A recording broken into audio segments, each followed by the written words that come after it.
మిత్రులందరికీ దైవ సమాచారం. హైదరాబాద్ నగరంలో ఉప్పల్ పట్టణంలో గల తూర్పు బగాయత్లో వెంచర్ చేస్తున్న సందర్భంలో ఒక శిలపై భైరవ రూపంలో వెలిసిన స్వయంభూ కాలభైరవుడు. ఈ స్వామిని ప్రతిష్ఠించిన కొన్ని రోజుల నుండే భక్తులను కనికరిస్తూ భక్తుల కష్టనష్టాలను గ్రహపీడలను తొలగించి కోరిన కోరికలు తీర్చుతున్న స్వామిగా ప్రసిద్ధి చెందాడు. కాలభైరవుడు శివుని అవతారం. హిందూ బౌద్ధులకు పవిత్రమైన దేవుడు. అజ్ఞానాన్ని, భయాన్ని, ప్రతికూల శక్తిని, దుష్టశక్తులను మరియు మంత్రముగ్ధులను తొలగించి భక్తులను రక్షించే దేవుడు.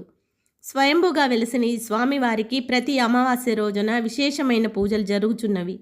రాజకీయ నాయకులు, సామాన్య ప్రజలు స్వామి దర్శనం కోసం బారులు తీరుతున్నారు.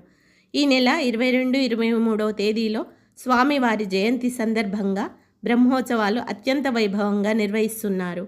మీరు కూడా దర్శించి స్వామి కృపను పొందగలరు.